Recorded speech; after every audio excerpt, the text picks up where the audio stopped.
안녕하세요. 백두산 금융연구소의 백두산입니다. 7월 30일 화요일 오후 3시 50분입니다. 세계 금융시장은 특별한 이슈 없는 가운데 조정을 끝내고 반등을 하려는 시도를 하고 있습니다. 반등 시도. 반등을 한 것도 아니고 반등 시도 중입니다. 아직까지 조정이 끝났다는 의미 있는 그런 매수세 이런 것들이 등장하지 않았습니다. 그렇지만 이쯤 했으면 많이 빠졌지. 이제 반등할 수 있어라는 그런 기대감은 좀 가질 수 있습니다. 하락이 매우 둔화됐거든요. 이런 조정, 이런 하락이 매우 둔화가 됐기 때문에 이제는 반등할 수 있어 라는 그런 기대감은 가질 수 있습니다. 그러나 말씀드렸다시피 이런 시기가 조금 주의해야 될 애매한 때일 수 있다고요. 여기서 삐끗하면 폭락이 한번 나올 수가 있습니다. 조정이 거의 끝나긴 했는데 이 마지막 시세를 끝내는 이런 폭락, 어떤 언더슈팅, 어떤 이런 슈팅성 시세가 등장할 수도 있거든요. 이건 등장을 할 수도 있고 안 할 수도 있고 이거는 알 수가 없습니다. 다만 이게 나올지 안 나올지 모르겠지만 어떤 공정 가치 어느 정도 이 정도면 다 빠졌다라는 그런 인식 정도는 충분히 가질만 합니다. 근데 아무튼 마지막 한 번이 어떻게 될지 모른다는 거죠. 여기서 순탄하게 반등을 할 수도 있고 여기서 한번 쿵 빠졌다가 대폭락을 했다가 반등을 할 수도 있습니다. 어쨌든 반등할 것 같긴 한데 이 마지막 부분 어떤 형식으로 이제 반등을 할 것이냐 이런 부분이 불확실성이 껴있기 때문에 현금 비중을 좀 높게 갖고 가는 게 중요할 것 같다라고 말씀을 드리고 있습니다. 그 와중에 이제 중요한 이벤트도 많잖아요. 뭐 물론 당장 오늘 밤부터는 아니지만은 앞으로 이번 주에 뭐 주요 기업들 뭐 예를 들면 뭐 애플이라든가 마이크로소프트라든가 이런 IT 빅테크 주요 기업들의 실적도 발표가 예정이고 또 그리고 뭐가 있죠? FOMC 회의라든가 뭐 이런 중요한 FOMC 또 그리고 BOJ 일본 중앙은행도 이 통화정책 회의 있더라고요. 이런 것들이 하나하나 굉장히 다 중요하다 보니까 이런 이벤트를 통해서 투매가 충분히 한 번쯤은 나올 수도 있습니다. 그렇기 때문에 말씀드리고 있죠. 현금 비중 관리가 어느 정도 좀 필요할 거다라고 말씀을 드렸습니다. 그건 똑같습니다. 단기적인 전략, 중기적인 전략, 장기적인 전략 약간씩 달라야 된다라고 말씀드리고 있습니다. 단기적으로는 뭐죠? 단기적으로는 아직까지 조정이 지속 중이니까 여기서 주식을 당장은 매수하면 안 되는 겁니다. 다만 그죠? 말씀드렸다시피 전략적인 마인드는 이 정도면 단기적으로도 많이 빠졌다. 중기적으로도 조금 빠졌기 때문에 눌림시 매수의 마인드를 가지고는 있자. 일단 주식을 사면은 일단 주식을 살 타이밍이 가까워져 있다라는 생각은 가지자고요. 다만 아직 조정이 끝난 건 아니기 때문에 반등시 매도 전략이 정석적인 단기적인 대응이라고 할 수 있겠습니다. 다만 이제 중기적인 차원에서는 뭐죠? 이 정도 했으면 어느 정도 빠졌다고요. 그래서 물론 아직 중기적인 차원에서도 주식 매수 이런 걸 하기는 네, 아직까지 이런 신호는 없습니다만은 마인드는 뭐다? 중기적으로 이번 조정이 잘 극복만 되면은 특별한 일 없으면 좀 오랫동안 좀 시장이 다시 한번 올라갈 수 있다. 왜냐하면 지금은 어떤 중장기적인 상승 추세, 큰 상승 추세장이었기 때문에 상승 추세장 중에 지금 한 파동 처음으로 조정이 나온 거기 때문에 여기서 만약 다시 반등한다라고 한다면 중기적으로 어느 정도 좀 오를 수 있는 걸 기대할 수 있는 상황입니다. 그래서 뭐죠? 중기적인 관점에서는 눌림시 매수 전략으로 대응하는 게 좋겠다라고 생각할 수 있다고요. 그리고 장기적인 관점에서는 어떻죠? 근데 장기적인 관점에선 중장기적인 상승 추세가 여기서 이번에 너무 조정이 크게 나왔기 때문에 끝날 수가 있다. 이제 하락 추세로 전환될 수도 있다. 그래서 장기적인 전략은 반등시 매도 전략. 올라오면 후려쳐야지. 아래쪽으로 진입해야지. 혹은 뭐 들고 있던 주식 비중을 줄여야지. 장기적으로는 이런 생각을 가지는 게 맞을 수 있다. 이런 식으로 일단은 제가 말씀을 좀 드려봤습니다. 이거 아직까지 바뀐 적 없고요. 아무튼 지금은 이제 워낙 지난번 조정이 강했었기 때문에 이거를 지금 일단 워낙 그죠? 워낙 쉽게 표현을 해서 후진을 하고 있는 거예요. 자동차가 후진을 워낙 빨리 하고 있다 보니까 브레이크를 확 밟아도 뒤로 조금씩 밀려나는 상황입니다. 그래서 지금 어쨌든 거의 브레이크를 강하게 밟아서 이제 거의 다 후진은 멈춰 있는 상황이고 다시 앞으로 갈 것 같긴 한데 아직 앞으로 간다라는 그런 변환 신호 이런 것은 등장하진 않았다고요. 그죠? 아무튼 그래서 지금 이 약간 혼조한 상황입니다. 방향성을 고민하고 있어요. 지난번 조정이 워낙 거셌기 때문에 이걸 지금 멈춰 세우고 있는 과정입니다. 이 과정 중에 삐끗 잘못하면 다시 한번 후진을 팍 했다가 급발진이 날 수도 있는 거고 후진으로 그렇게 했다 올라갈 수도 있고 어쨌든 지금 다소 애매한 상황이 몇 거래일 정도 지속이 되고 있습니다. 근데 이렇게 몇 거래일 동안 혼조함이 지속된다라는 것 자체가 오랫동안 여기서 놀고 있다라는 것 자체가 사실 이 상승 쪽 어떤 반등에는 조금 좀 유리한 측면이 있습니다. 왜냐? 옆으로 벨벨벨 긴다는 얘기잖아요. 그죠? 이렇다는 이야기가 변동성이 줄어든다라는 얘기고, 변동성 빅스, 변동성 지수들이 하락을 한다라는 이야기고, 통상적으로 이 타이밍이나 어떤 기술적인 이런 거에 굉장히 민감한 하락 같은 경우는 이렇게 때를 놓치는 겁니다. 지금 빅스가 이렇게 쭉쭉쭉쭉 떨어지는 모습이 등장한다라면은 이 상승에 유리하게 해석을 할 수밖에 없거든요. 그래서 이런 것들을 생각을 해보면은 지금은 어쨌든 하락 보시는 분들 입장에선, 하방 투자자들의 입장에서는 하락을 해야 될 타이밍을 몇 번에 걸쳐 지금 놓치고 있는 건 맞긴 맞습니다. 그렇기 때문에 이런 점들은 일단 이렇게 옆으로 벨벨벨 기고 있다는 이런 현상 자체는 일단 상승에 유리하게 해석할 수 있는 부분이 분명히 있습니다. 오늘 아침에 안 그래도 저도 이제 좀 집 밖에 나와서 영상을 녹화하다 보니까 좀 몇 가지 좀 빼먹고 이야기를 안 한 게 있는데, 변동성 지수 같은 걸 안 그래도 이렇게 지금 보시면은 이렇다고요. 이게 이제 변동성을 추종하는 ETF인데 보시면 5일선을 오래간만에 깨고 내려왔잖아요. 물론 제 생각엔 얘가 이렇게 한 번에 죽을 것 같지는 않습니다. 한 번 정도는 꿈틀했다가 이제 위쪽의 저항을 다시 한번 확인하는 그런 또 어떤 단기 쌍고점 같은 걸 확인하는 그런 과정 정도가 좀 나오지 않을까라는 추측 정도는 좀 해보는데요. 아무튼 지금 이런 모습들, 이렇게 얘가 지금 이 변동성 지수 추종하는 이 친구 같은 경우는 5일선을 여기서 한 번 깼었고 두 번째 깼습니다. 한 번 더 꿈틀은 할 수 있다라 말씀드렸는데, 이 정도면은 빅스 입장에서는 일단은 그죠, 이 많이 시장이 좀 안정되는 그런 모습으로 좀 우리가 볼 수가 있습니다.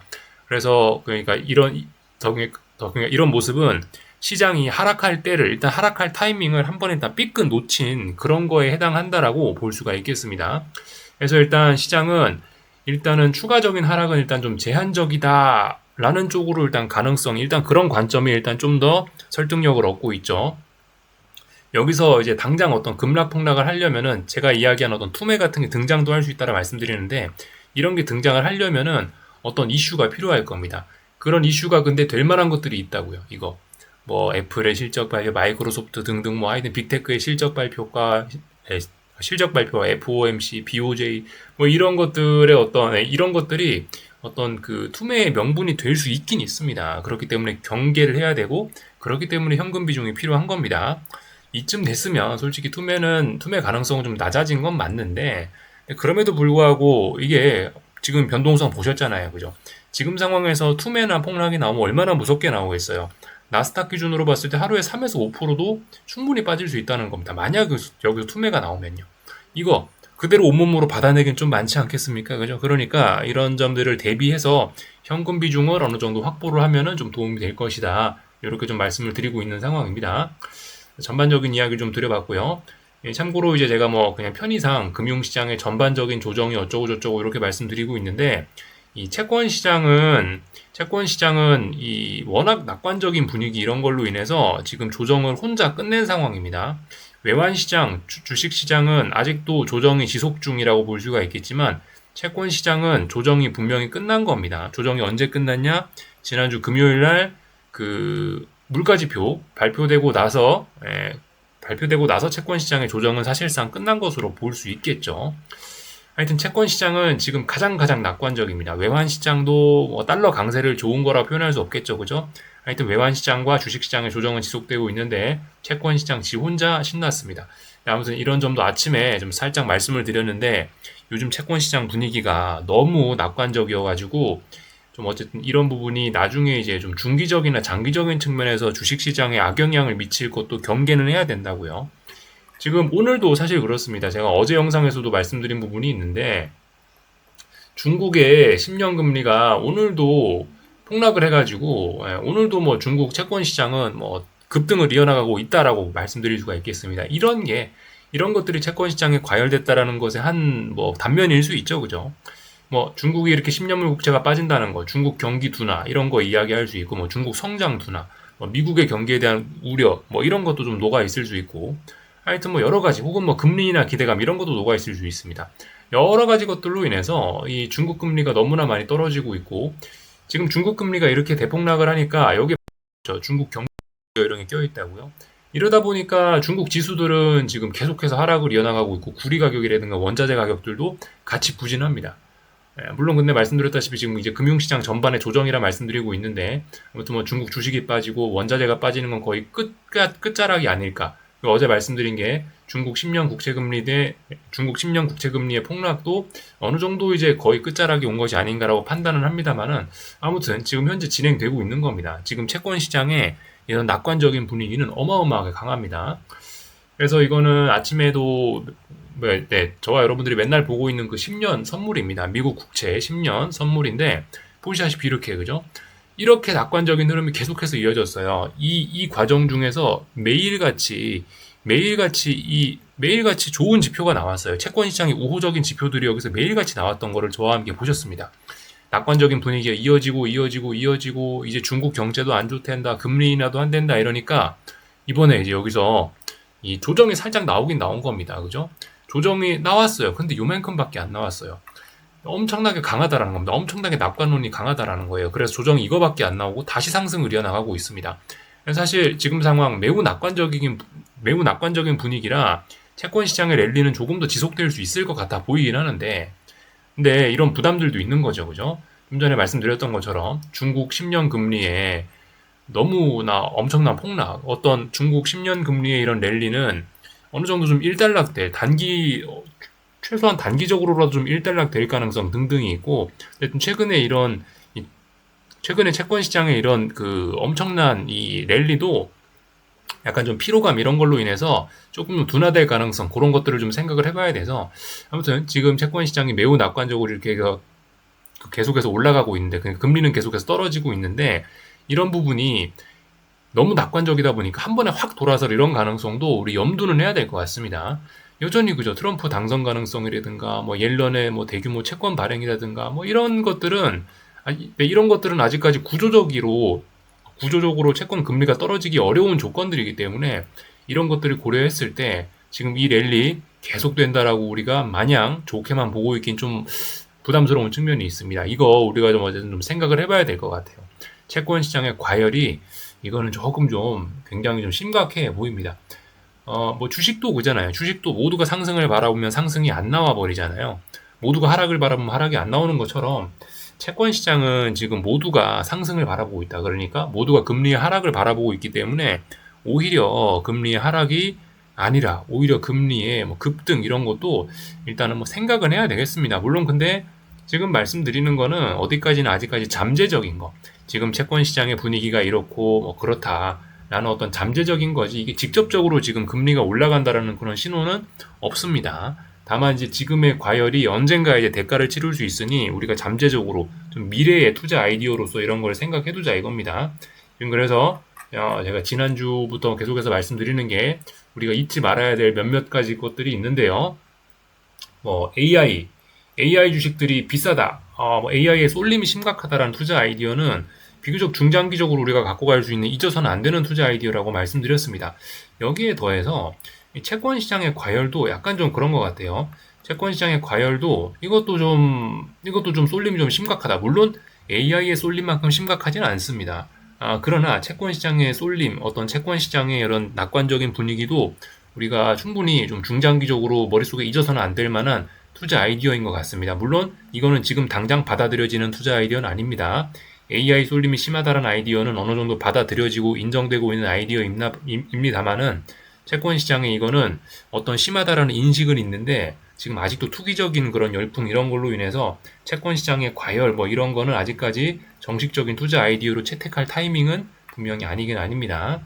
여기까지 좀 전반적인 내용들 좀 말씀드려봤고요. 참고로 오늘 나온 그 텔레그램 메시지 중에 하나인데 그 미국 증시가 비싸다 뭐 이런 거에 관련된 데이터가 좀 재밌는 게 있어서 하나만 좀 볼까 합니다. 미국 증시 밸류에이션 부담이 커졌다. 한동안 너무 많이 올라갔고 밸류 부담이 크다라는 겁니다. 그래서 뭐 예를 들면 S&P 500 지수의 그 PER, 그죠? 퍼라고 하죠. 퍼 같은 걸 보면은 지금 거의 뭐 22배에 육박하고 있는데 이런 거는 역사적으로 매우 높은 수준. 지난 2004년부터 데이터 나와 있는데 지난 20년 중 최고죠. 그리고 뭐 PBR 뭐 이거는 장부 가치죠. 장부 가치, S&P의 장부 가치 이런 걸 보시면은 4배가 아니고 지금 거의 5배에 육박을 하는 것으로 보여 있습니다. 하여튼 뭐 PER은 제가 잘 모르겠는데 PBR 같은 경우는 특히 코스피 뭐 아니면 미국 증시든 대부분 이 4배가 넘어가기 시작하면은 통상적으로 좀 너무 비싸다라는 그런 생각을 할 수가 좀 있을 것 같긴 해요. 이게 뭐 PER이나 사실 PBR이나 이런 주가 배수 지수 같은 것들은 이런 것들 같은 경우는 사실 그 뭐 비싸다고 반드시 이제 주식을 팔아야 된다 뭐 그런 근거로 사용할 수 없긴 없습니다. 다만 어쨌든 그냥 비싸다라는 이야기만 하는 거예요. 이게 지금 일단 비싼 편이긴 하다라는 아이디어만 제시를 하는 겁니다. 이게 이게 그만큼 지금 네, 이게 지금 PBR이 뭐 5 가까이 올라오고 PER이 22 근처까지 올라올 수 있는 건 그만큼 시장이 지금 강하다라는 증거이기도 합니다. 어쨌든 지금 이건 시장이 강하다라는 그런 현상을 보여주는 어떤 계기판 같은 것이지 이게 당장 미래를 예측하는 그런 지표로서 해석이 되어서는 안 됩니다. 아무튼 근데 이 정도 값이면은 역사적으로 매우 비싼 역사적으로 분명히 싼 건 아닙니다. 역사적으로 봤을 때 매우 비싼 가격대 부근에서 거래가 되고 있다. 라고 우리가 이야기할 수 있는 정도입니다. 그래서 이런 것들은 뭐다? 제가 좀 전에 말씀드렸던 AI 주식들의 쏠림이 심하다. 뭐 그런 것과 더해서 네, 그런 것과 더해서 좀 우리가 잠재적으로 좀 이제 기억을 하고 있어야 되는 그런 부분이죠. 미국 증시에 좀 비싼 측면이 있다. 이런 것들. 그래서 지금 만약에 여기서 이제 이게 증시가 비싸다. 뭐 이런 인식들이 좀 나타나게 된다라면은 이거는 뭐 큰 조정으로도 이어질 수 있다. 이 정도로 일단 가볍게 좀 생각을 하셔야 되긴 하겠습니다. 하여튼 이게 그죠? 사실 그 지금 PER이나 PBR이나 이렇게 높게 표시가 되고 있긴 한데 사실 이것도 AI 종목들 제외하고 S&P 500 종목을 보면 아마 저 밑으로 값이 내려가긴 할 겁니다. 하여튼 뭐 이래저래 좀 부담스러운 그런 영역들에 와 있다라는 거 한번 좀 말씀을 드려봤습니다. 전반적인 내용들 좀 다 말씀드려봤고요. 오늘 밤에는 뭐 특별한 이벤트는 없습니다만은 그래도 뭐가 있는지 알고는 넘어가면 좋을 것들이 있는데 좋을 때 잡 오프닝스 고용지표입니다. 고용지표 발표 예정이니까 요거 좀 보시면 좋을 것 같고 컨슈머 컨피던스 그죠? 별 3개라고 다 써있죠. investing.com에 이거 2개 좀 잘 보시면 좋을 것 같습니다. 아무튼 이런 지표 발표 전에 채권 시장은 이미 상승 중이기 때문에 아마 이런 지표 나오고 나서도 계속해서 뭐 상승을 이어나갈 그러니까 금리는 아마 계속해서 떨어지려고 할 것 같긴 합니다. 그리고 그 내일이죠. 내일 낮에 BOJ 그 금리 결정 있으니까 참고적으로 알아놓으시면 좋을 것 같습니다. 오늘 밤에 뭐 어떤 기업 실적 발표 이런 거는 뭐 없는 것 아, 오늘이네요. 오늘 장 마감하고네요. 내일 아침일 겁니다, 아마. 이게 지금 미국 시간으로 설정이 되어 있는데, 오늘 미국 증시 마감하고, 그러니까 수요일 날 아침에 마이크로소프트 실적 발표 있네요. IT 빅테크를 들썩들썩하게 할 수 있겠죠. 네, 솔직히, 뭐, 지금 이미 증시는 어느 정도 하방 제한을 좀 하고 있기 때문에, 솔직히 일단 투매 가능성은 낮을 것으로 보인다. 이런 지표들이 앞으로 나오면은 나스닥은 이미 좀 많이 빠졌기 때문에 특히 나스닥이 많이 빠졌기 때문에 이런 어떤 마이크로소프트라든가 이런 것들이 실적이 발표가 되면은 오히려 일단 시장 상승의 재료로서 좀 긍정적으로 활용이 될 것 같다라는 생각입니다. 어쨌든 투기적인 관점에서 일단 그런 생각을 하고 있어요. 제가 뭐 마이크로소프트 실적이 어떻게 나올지 그럴진 모르겠고 아무튼 일단 나스닥이나 반도체 지수나 이런 것들이 좀 주도주들이 뭐 거의 뭐 60일선을 한 번에 깨는 움직임들까지 지금 보여주고 있기 때문에 이 정도면은 일단 어느 정도 빠질 만큼은 빠졌다라는 인식을 가질 수는 있는데 뭐 빠질 만큼 빠졌다라는 그런 인식을 가지는 게 보편적인 상황이라서 일단 이런 실적들이 나오면은 시장은 좋게 반응할 거야 라고 이렇게 일단은 말씀을 한번 드려보는 겁니다. 다 말씀드린 것 같고요. 그죠? 그 티밀하우스가 이런 이야기를 했다고 합니다. 고용위험 부각에 9월 인하 기반 다졌다. 라고 하죠. 그러니까 그만큼 FOMC 회의를 앞두고 어떤 연준의 금리 인하 신호, 그죠?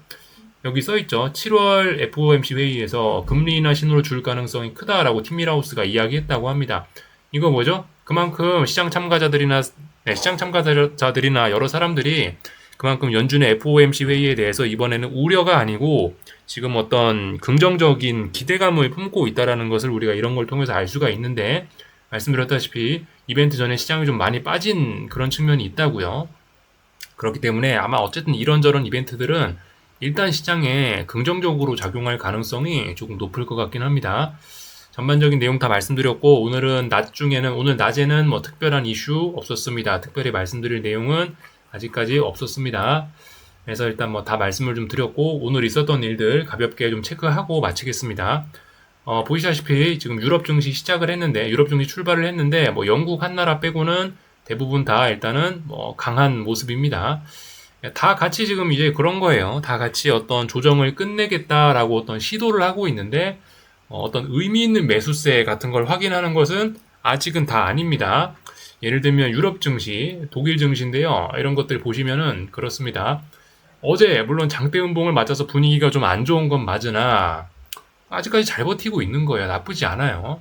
그래서 기간 조정 중 어떤 특별한 위기 이런 건 일단 보이지가 않습니다. 그래서 아마 지금 이제 5일선 뭐 안착했거나 아마 그럴 거예요. 그래서 보시다시피 일단 당장 뭐 어떤 투매의 그런 모습은 잘 보이지 않는데 일단 대부분 다 반등을 시도하려고 하는 모습입니다. 의미 있는 매수세가 아마 오늘이 이제 좀 확인을 좀, 네. 그러니까 오늘 이제 의미 있는 매수세가 등장하느냐 마느냐 오늘이 아마 확인하는 그런 날일 것 같습니다. 아직까지는 그냥 빠졌던 거에 대한 자연적인 반등. 오늘까지 이렇게 잘 버티면 그래도 조금 상승을 위한 안정적인 어떤 뭐 그런 신호, 의미 있는 매수세, 뭐 그런 식으로 좀 확인을 할 수 있을 것 같아요. 하여튼 보시면 하락이라는 게 그저 타이밍이 민감한데 어쨌든 어떤 하락이 지금 타이밍을 자꾸자꾸 놓치는 겁니다. 이런 식으로 자꾸 버틴다면요. 아무튼 오늘 마감까지 좀 지켜봐야 되겠고 일단 뭐 전반적으로 뭐 긍정적으로 보이긴 합니다. 이거는 저기 프랑스 증시인데 올림픽 하고 있죠. 올림픽 때는 보통 또 잘 안 빠지는 또 그런 경향도 좀 없지는 않습니다. 하여튼 중요한 자리를 붕괴시키면서 한번 급락이 나왔었지만 이거는 뭐 약간 투매, 그죠? 어거지로 바닥을 만들기 위한 투매 그런 걸로 좀 인식이 되는 것 같고 하여튼 뭐 일단은 프랑스 증시 이런 건 불안해 보입니다만은 어쨌든 다들 어떤 반등을 시도하고 있는 것으로 그냥 이렇게 보시면 되겠죠. 뭐 가볍게 그냥 뭐 모양만 보고 넘어갈 거고요. 일본 증시 좀 보겠습니다. 일본 증시 뭐 보시다시피 오늘 장중에 좀 위기가 있었습니다만 안 빠지고 있습니다. 이쯤 됐으면 아마 5일선에 거의 이제 터치하거나 아니면 살짝 넘었을 것 같거든요. 그러니까 이런 모습들이 전반적으로 다 그겁니다. 더 이상 빠질 생각은 일단 잘 없어 보인다. 근데 아직 어떤 의미 있는 본격적으로 매수를 위한 그런 장대 양봉이 등장하거나 아직 그런 거는 조금 더 확인이 필요한 뭐 그런 상황으로 보입니다. 아무튼 근데 이런 모습까지 등장했다라는 건 뭐다? 하락 타이밍을 많이 놓치고 있다라는 겁니다. 보통 그죠? 지금 단기적으로 계속 빠지고 있었으니까 반등심에도인데 양봉이 튀어나왔는데 반등심에도 전략이 안 통했잖아요. 이번에 양봉이 나와버렸잖아요. 그러니까 약간 어떤 변화 이런 거를 좀 생각을 해보셔야 되겠습니다. 사실 이쯤 됐으면은 폭락 가능성 이런 건 낮아지는 거라고 보는 게 맞긴 한데 아무튼 이슈들이 많이 있으니까 어쨌든 현금 비중을 적당히 가지고 가면서 좀 관리를 하는 게 좋을 거라고 생각합니다. 남들이 이제 바닥을 다지고 있는 사이에 중국 증시는 오늘도 계속해서 뭐 흘러내리는 모습이고 투매라고 할 만한 움직임까지는 아니지만은 그래도 조금 낙폭이 조금 좀 나오고 있었습니다. 왜냐하면 중요한 지지선들을 붕괴시키고 이렇기 때문에 상해 종합입니다. 네. 또 그리고 아무래도 이제 지금은 사실 많이 빠지지 않더라도 이 중국 증시 투자자분들 입장에서는 네, 오늘 뭐 그럼 예를 들어서 뭐 사실 지금 상황에서 1% 빠지는 게 많이 빠지는 건 아니잖아요. 지금 고변동성을 고려했을 때. 근데 네, 근데도 어쨌든 투자자들 입장에서는 워낙 지금까지 얻어맞았기 때문에 여기서 1%또 빠진다. 여기서 또 네. 지금 이 자리에서 또 1%가 빠져버리면 심리적으로는 굉장히 그게 좀 크게 와닿게 됩니다. 그러니까 맞은 데를 또 맞으면은 엄청나게 아프잖아요. 생사를 그냥 때리면은 조금 덜 아프지만 한번 다쳤던 데, 한번 맞았던 데를 그 자리를 또 맞으면은 정말 아픈 법입니다. 심리적인 이런 측면에서 어쨌든 굉장히 취약하고 어떤 이런 대놓고 투매 이런 움직임까지는 잘 보이지는 않습니다만은 굉장히 불안하게 움직이고 있는 게 중국 증시이긴 합니다. 아무튼 일단은 얘도 근데 거의 일단 끝자락이 아닐까라고 일단 그런 생각을 좀 하고는 있습니다. 물론 아직 의미 있는 매수세는 나오지 않았죠. 그리고 사실 지금 개인적으로는 개인적인 의견인데 이렇게 막 아래쪽으로 폭락하고 있는 이런 움직임들은 결과적으로 어떤 바닥을 만들기 위한 극적인 투매 유발 혹은 언더슈팅 이런 거라고 일단 생각을 합니다. 약간 프랑스 증시 비스무리하게 되지 않을까라는 생각이 살짝 있긴 있어요. 프랑스 증시 좀 전에 보시면 이게 폭락을 했다가 여기서 이제 급반등하는 모습이잖아요. 물론 아직 의미 있는 저항을 돌파한 척 하진 못했습니다만은 근데 어쨌든 약간 느낌이 이런 어거지로 투매 만들고 나서 단기 바닥을 만드는 그런 모습을 좀 만들지 않을까라고 일단 그렇게 생각을 하고 있습니다. 지금 시장은 뭐 좀 전에 제가 미국 증시도 보여드렸지만은 비싼 거, 한동안 많이 올랐던 거에 대한 그런 피로감이 있는 증시입니다. 그래서 이렇게 많이 조정을 선제적으로 받았다라고 한다면 여기서 경제의 경착륙, 경제 위기, 금융 위기만 없으면 이 자리는 바닥을 충분히 만들 수 있는 자리라고 저는 일단 그렇게 생각을 합니다. 그래서 일단 중국 증시는 먼저 매를 많이 맞았기 때문에 개인적으로 좀 좋게 보고 있는 거고, 그리고 중장기적인 관점에서 또 의미 있는 저점 부근에서 의미 있는 쌍바닥을 만드는 과정 중일 수 있기 때문에 이 지금 분위기가 굉장히 안 좋아 보입니다만은 일단은 저는 긍정적으로는 일단 봐주고 있습니다. 이런 모습들 좀 확인을 했고요. 이 홍콩 증시 같은 경우도 뭐 지금 뭐 어쨌든 여전히 약하긴 약한 건 맞습니다. 하지만 투매 이런 거는 없습니다. 아직까지는요.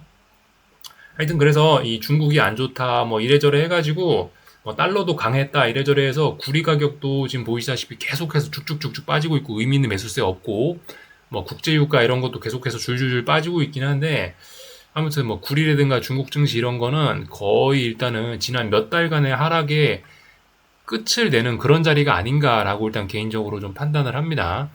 그래서 일단은 좋게는 보고 있습니다. 지금 당장은 뭐 굉장히 약합니다만은요. 일단 이런 점들을 좀 말씀을 좀 드려봤습니다. 뭐 환율 같은 것들 좀 간단하게 살펴볼까 합니다. 위안화입니다. 뭐 사실 위안화나 엔화나 요즘 다 비슷해요. 전반적으로 다 큰 박스권이라 생각하시면 됩니다. 다 큰 박스권이에요.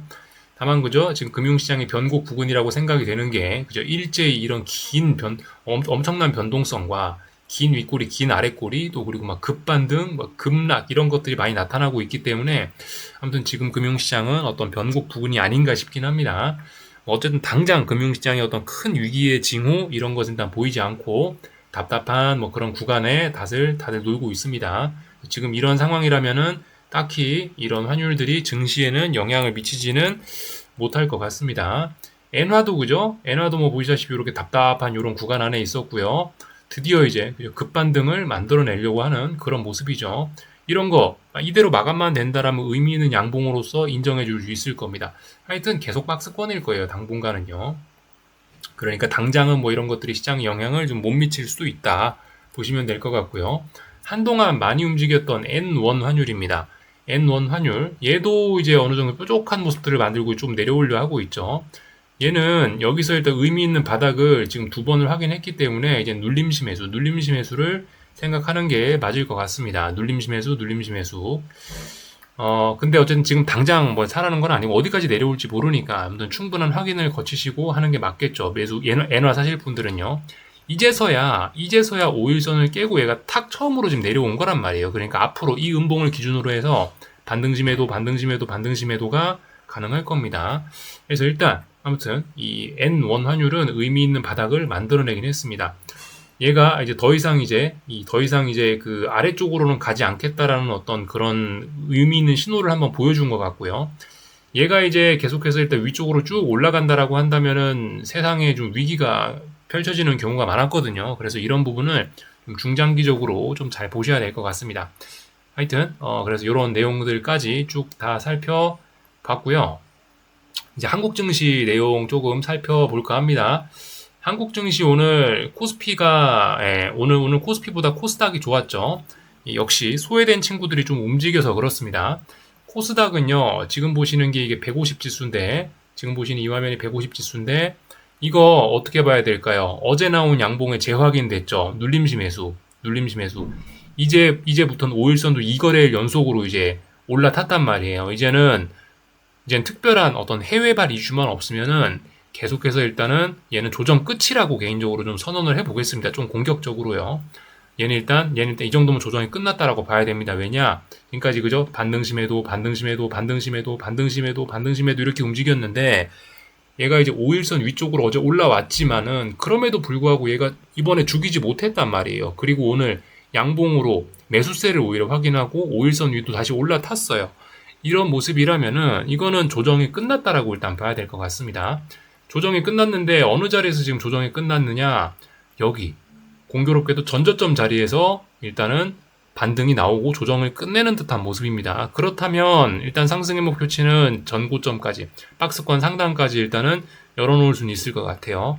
그래서 아무튼 뭐 이제 이제는 뭡니까? 지금까지는 단기적으로 반등시 매도였는데 이제 오늘부터는 반등시 매도가 안 통했으니까 오늘부터는 눌림시 매수 언제까지? 저 위에까지. 요렇게 일단 볼 수가 있을 것 같긴 합니다. 코스닥이 올라왔다는 이야기는 이제 코스닥의 주요 업종을 생각하시면 되는데 제약바이오하고 2차전지를 생각을 하실 수가 있겠죠. 근데 보시면 이제 제약바이오도 물론 움직였는데 2차전지들이 좀 전반적으로 크게 움직인 것 같습니다.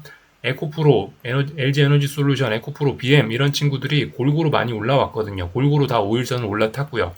이 와중에 삼성 SDI만 좀 부진하긴 했는데 아무튼 삼성 SDI는 뭐 약간 제껴 놓더라도 전반적으로 이런 모습은 2차전지 친구들이 좀 앞으로 상승할 생각이 있나 보다 일단 이렇게 좀 보여집니다. 그래서 뭐 여러 가지 이런 2차전지 관련된 이런 지수들의 움직임을 보시면 이건 2차전지 지수 인버스거든요. 2차전지 지수 인버스가 보시다시피 이렇게 5일선을 쭉 타고 올라가다가 장대 음봉을 맞고 오늘 5일선을 다시 깨는 모습이죠. 물론 이제 저가 매수세가 장중에 들어오긴 했으나 일단 이 정도면은 단기 상승 이 파동은 일단 끝난 것으로 봐야 될 것 같습니다. 2차전지 이런 업종 지수들이 오늘 일제히 그래서 이건 2차전지 지수 상방이죠. 오늘 이 5거래일간 하방 경직성 만들어내고 5일선 안착하는 이런 모습들 보여줬으니까 일단 2차전지들이 다시 좀 살아날 것 같은 모습입니다. 다만 이제 여기서 2차전지 친구들이 추세적으로 대세 상승을 할지 안 할지 그런 건 잘 모르겠습니다만은 일단은 근데 대세 상승 그런 걸 기대하기는 일단 조금 좀 어려울 것 같긴 합니다. 예를 들면 이런 거 에코프로인데 사실 우리 아시잖아요. 그죠? 얼마나 이런 종목들이 옛날에 많이 해먹었는지 우리는 알잖아요. 이런 종목들. 그렇기 때문에 사실 여기서 얘가 더 살아난다라고 해도 좀 제한적으로 살아날 거다. 얘가 다시 막 옛날 같은 그런 엄청난 막 테슬라가 엄청나게 폭등하고 그런 랠리를 기대하기는 다소 좀 어려울 것 같긴 합니다. 그리고 오늘 저 눈에 띄는 건 2차전지들이 올라오면서 삼성전자나 하이닉스는 반도체는 계속해서 부진하다라는 거를 좀 생각해 보셔야 되겠어요. 그리고 이 중에서도 평상시에 많이 움직였던 게 하이닉스인데 하이닉스가 특히 약하잖아요. 그죠? 이런 점들. 그만큼 지금은 이제 지금까지 많이 해먹었던 비싼 주식에 대한 경계감이 좀 작용하는 때인 것 같습니다. 그래서 하이닉스보단 사람들이 삼성전자를 매수하는 것 같아요. 그래서 하이닉스 이런 종목들 계속해서 좀 부진할 수 있다 이런 생각 하시는 게 좋을 것 같습니다. 하여튼 반도체가 약하니까 어쩔 수가 없죠. 반도체가 약하다 보니까 코스피는 약합니다. 제가 좀 전에 코스닥은 조정이 끝났다라고 말씀드렸지만 코스피는 조정이 끝났나요? 조정이 끝난 게 아니죠. 아우 제가 차트를 꺼버렸네요. 코스피는 조정이 끝난 것이 아닙니다. 코스피는 지금 보시다시피 아직까지 5일선을 극복하지도 못하고 있고 5일선의 기울기도 어마어마하게 지금 내리꽂고 있고요. 그렇기 때문에 이 정도는 뭐다 그냥 죽지만 않은 겁니다. 하여튼 투매 이런 거를 오히려 더 유의를 해야 될 수 있어요. 그래서 하여튼 코스피는 아직은 아닙니다. 물론 공격적으로 매수를 생각하시는 분들은 이 정도 범위 내에서 버텨준다면은 매집 정도 해볼 수 있을지 모르겠으나 투매 쏟아질 수도 있는 가능성 염두해야 되거든요. 좀 아닌 것 같습니다. 그래서 일단 하여튼 코스닥, 지금 강한 건 코스닥이다. 코스피는 좀 더 서운할 가능성이 있습니다. 그런 점에 좀 유의를 하셔야 될 것 같습니다. 그래서 전반적인 내용들을 조금 좀 다 봤고요. 오늘 오늘 나머지 좀 몇 가지만 좀 더 보자면은 오늘 코스피가 전반적으로 거의 다 부진했습니다. 그죠? 오늘은 2차전지, 코스닥에 있는 2차전지들이 살아나면서 시장을 좀 이끌었던 그런 날인 것 같습니다. 나머지 섹터들 여러 가지들 보면은 딱히 눈에 띄는 게 잘 보이지 않습니다. 지금까지 사실 한동안 좀 강했던 게 이제 어떤 것들이 있냐면은 금리나 기대감 이런 거를 베이스에 깔면서 건설주들 또 그리고 금융주들 이런 것들이 건설이나 금융 이런 것들이 좀 많이 움직이긴 했는데 어제 러셀 지수가 피곤한 모습을 보이면서 얘네들이 조금 좀 부진한 흐름들 좀 보였죠. 미국 증시하고 비슷하게 움직이고 있습니다. 아무튼 요즘 제가 계속해서 좀 말씀드리고 있는 게 이 많이 올랐던 친구들은 조금 좀 경계해야 된다라고 말씀을 좀 드리고 있죠. 그러면서 아침에도 말씀드린 게 이렇게 급등했다가 기간 조정 나오고 여기서 한 번 더 올라가려고 하는 종목들이 요즘에 여기서 시세가 잘 안 난다라는 말씀 드리고 있는데 아무튼 지금 건설이나 금융이나 아니면 조선이라든가 이런 친구들은 금리나 기대감 이런 것들에 의해 움직이기 때문에 러셀 지수의 움직임하고 좀 밀접하게 움직일 가능성이 있는데 이 러셀 지수가 아무튼 지금 중요한 저항에 탁 걸쳐갖고 움직임이 좀 둔화가 되어 있거든요. 그래서 어쨌든 한동안 많이 움직였던 이런 친구들은 당분간은 조금 좀 아무튼 경계가 좀 필요하지 않겠나라는 생각입니다. 네. 그래서 일단 이 정도. 어쨌든 아직까지 가장 강한 거는 그래도 반도체 이런 게 아니고 한국에서는 금융주가 대형주들 중에서는 아직까지 가장 강하고 좀 더 올라갈 수 있는데 아무튼 패턴이 그저 어디서 많이 보던 패턴이죠. 쭉 올라가다 기간 조정 보이고 다시 올라가는 이런 패턴인데 이게 오버슈팅으로 인식되는 패턴이 요즘 많다 보니까 주의해야 된다 이겁니다. 그리고 뭐 그저 채권 시장 과열됐다 뭐 그런 이야기 아침에 좀 전에 제가 그런 이야기 좀 드렸는데 그와 관련해 갖고 금리나 기대감이 강했던 친구들 뭐 건설이라든가 조선이라든가 그런 것들로 좀 올라온 친구들은 조금 또 경계해야 될지 모르겠습니다. 비중 조절 하여튼 좀 그런 거 좀 하셔야 되는 지금 좀 그러니까 타이밍이 좀 애매해요. 그죠? 조정이 끝난 것도 아니고 그렇다라고 해서 하여튼 뭐 금리나 기대감 이런 걸로 해서 많이 오른 친구들도 있고 어쨌든 비싼 거는 또 싫다고 하는 증시고 어쨌든 대응이 굉장히 좀 애매한 그런 측면이 있습니다. 그러니까 어쨌든 강하다고 소문난 친구들은 하면 되겠죠. 조정이 끝났다 이런 것들은 하면 될 텐데 조정이 안 끝났다 그런 친구들은 건드리면 안 되겠습니다. 뭐 중국 증시 이런 거 그죠? 야, 이 정도면 싸지 않냐? 야, 저가 메리트가 있다 이러면서 여기서 주식 사기 사실 개인들이 이런 주식 좋아한단 말이에요. 막 폭락하는 거 바닥 나온다 이러면서 근데 어쨌든 바닥 잡으려고 우린 주식하는 게 아니기 때문에 이런 거에 주의해야 되고 어느 정도 좀 바닥을 만들어 놓은 어느 정도 좀 바닥 만들어 놓은 뭐 코스닥이나 아니면은 뭐 2차 전지 이런 것들은 차라리 좀 좋게 보고 하여튼 이런 것들을 만약 하실 거면 이런 것들 조금씩 하시는 게 좀 중요할 것 같고 그래서 그저 계속해서 말씀드리고 이제 현금 비중 중요하다고요. 일단 여기까지 하겠습니다. 오늘 미국 증시는 뭐 하겠습니까? 오늘 미국 증시는 이제 어제 5일선을 이제 보시다시피 제대로 넘지 못했고 비리비리 했지 않습니까? 오늘 사실 나스닥 입장에서 자연스러운 거는 더 빠지는 거예요. 오늘 나스닥은 한번 푹 빠지는 게 사실 자연스러운 날이긴 합니다. 왜냐? 어제 저기 말씀드렸다시피 어젯밤에 5일선을 실패했잖아요. 어젯밤 5일선 안착 실패했잖아요. 그렇다면 오늘 실망 매물 나오면서 지금 5일선이 지금 쭉 내려오고 있잖아요. 그러니까 여기서 한번 121선 부근까지 한번 푹 빠지는 폭락 나오는 게 자연스러운 때이긴 한데 말씀드렸죠. 하락은 타이밍이 중요합니다. 오늘 밤에 이렇게 잘 버텨주면서 5일선에 꾸역꾸역 올라타면 그래도 뭐 조금 좀 시장이 더 안정될 수 있습니다. 그리고 뭐 내일 아침에 마이크로소프트 실적 발표 있으니까 그런 걸 재료로 해서 뭐 조금 반등 시도를 할지도 모르겠네요. 하여튼 일단 여기까지 하겠습니다. 궁금한 거 리플 남겨주시고요. 내일 아침에 뵙도록 하겠습니다. 여기서 마치겠습니다.